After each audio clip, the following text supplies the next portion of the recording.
ॐ गजाननं भूतगणाधिसेवितं कपित्थजम्बूफलचारुभक्षणं उमासुतं शोकविनाशकारकं नमामि विघ्नेश्वरपादपङ्कजम्। वक्रतुण्डमहाकाय सूर्यकोटिसमप्रभा निर्विघ्नं कुरु मे देव सर्वकार्येषु सर्वदा सर्वकार्येषु सर्वदा। उस समय सनत कुमार ने कहा था, महाबुद्धिमान व्यास जी, विश्व का संहार करने वाले चंद्रमौली शिव ने जिस प्रकार एक ही बाण में त्रिपुर को भस्म कर दिया था, आज आप सभी को वही चरित्र का श्रवण कराता हूँ।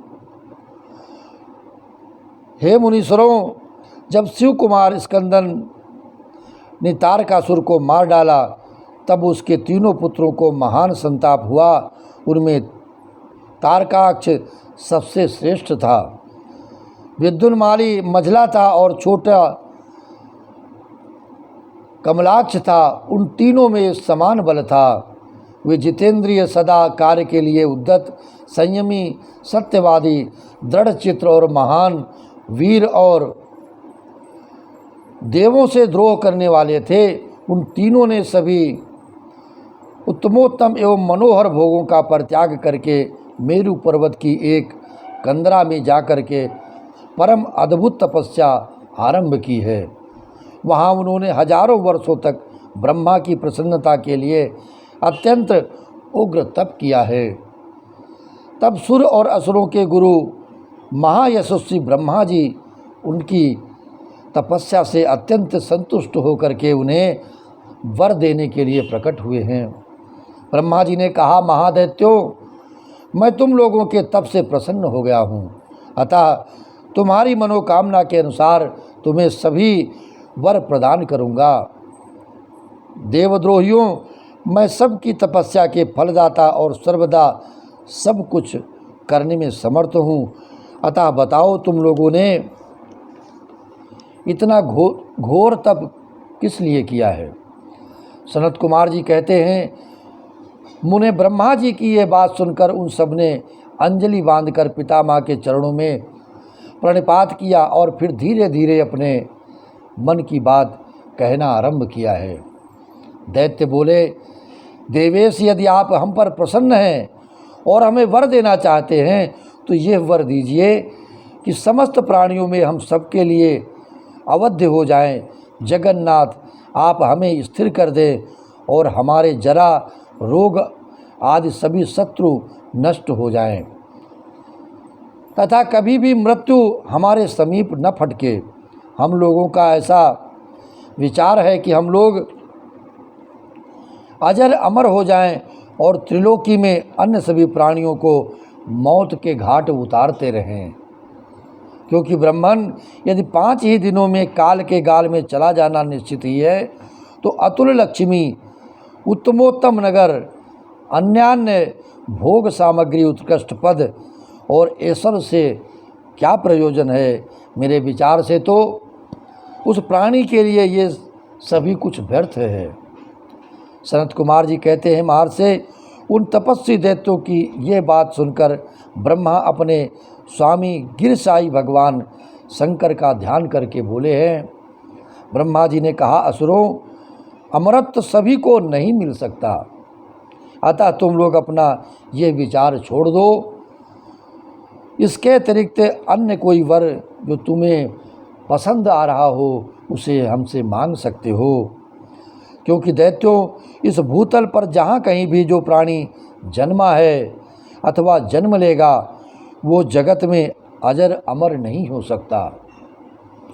इसलिए पाप रहित असुरों, तुम लोग स्वयं अपनी बुद्धि से विचार कर मृत्यु की वंचना करते हुए ऐसा कोई दुर्लभ एवं दुस्साध्य वर मांग लो जो देवता और असुरों के लिए अशक्य हो।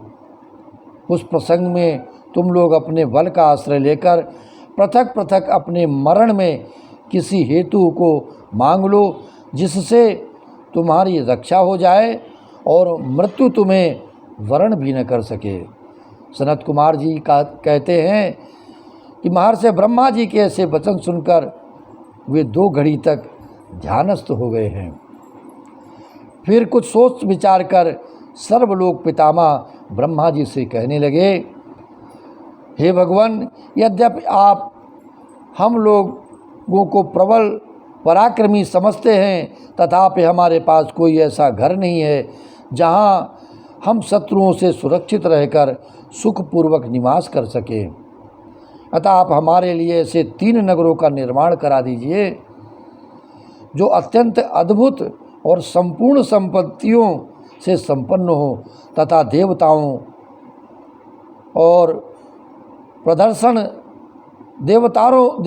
द्वारा प्रदर्शन न कर सके। लोकेश, आप तो जगत गुरु हैं, हम लोग आपकी कृपा से ऐसे 3 पुरों में अधिष्ठित होकर इस पृथ्वी पर विचरण करेंगे। इसी बीच तारकाक्ष ने कहा कि विश्वकर्मा मेरे लिए जिस नगर का निर्माण करें वो स्वर्णमय हो और देवता भी उसका भेद न कर सके।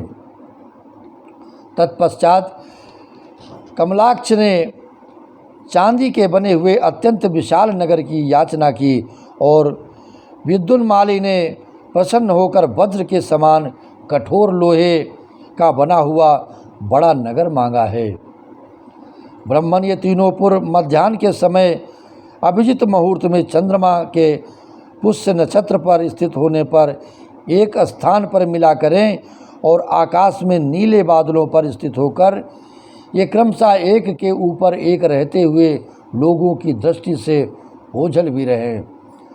फिर पुष्करावर्त नामक काल मेघों की वर्षा करते समय 1 सहस्त्र वर्ष के बाद ये 3 नगर परस्पर मिलें और एक ही भाव को प्राप्त हों, अन्यथा नहीं।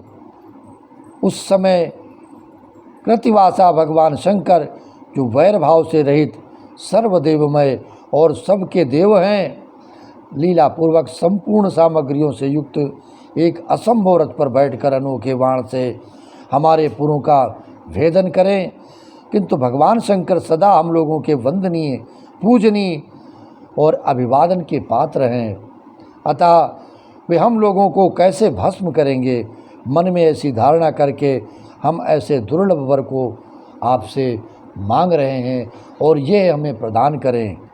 सनत कुमार जी कहते हैं कि व्यास जी उन दैत्यों का कथन सुनकर सृष्टिकर्ता लोक पितामह ब्रह्मा ने शिव जी का स्मरण करके उनसे कहा कि अच्छा, ऐसा ही होगा। फिर मैं को भी आज्ञा देते हुए उन्होंने कहा, हे मैं, तुम सोने, चांदी और लोहे के 3 नगर बना दो। यो मैं को आदेश देकर ब्रह्मा जी उन तारक पुत्रों के देखते देखते अपने धाम स्वर्ग को चले गए। तदंतर धैर्यशाली मैंने अपने तपोबल से नगरों का निर्माण करना आरंभ किया है। उसने तारकाक्ष के लिए स्वर्णमय, कमलाक्ष के लिए रजतमय और विद्युन्माली के लिए लौहमय, ये 3 प्रकार के उत्तम दुर्ग तैयार किए हैं। वे पूर्व क्रमशः स्वर्ग, अंतरिक्ष और भूतल पर निर्मित हुए थे। असुरों के हित में तत्पर रहने वाला मैं इन 3 पुरों को तारकाक्ष आदि असुरों के हवाले करके स्वयं भी उसी में प्रवेश कर गए। इस प्रकार इन 3 पुरों को पाकर महान बल पराक्रम से संपन्न वे तारकासुर के लड़के उनमें प्रविष्ट हुए और समस्त भोगों का उपभोग करने लगे।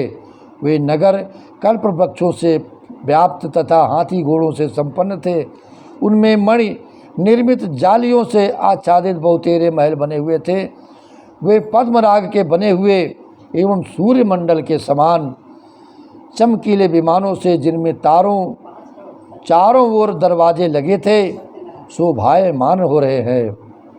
कैलाश शिखर के समान ऊंचे, चंद्रमा के समान उज्जवल और दिव्य प्रसादों से सुशोभित गोपुरों से उनकी अद्भुत शोभा हो रही है।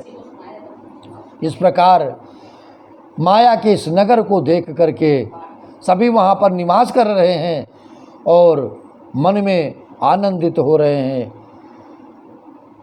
हम सभी पर भी श्री सिद्धि विनायक गणपति जी की कृपा आनंद में बरसती रहे, ये भाव बना रहे उनके चरणों में।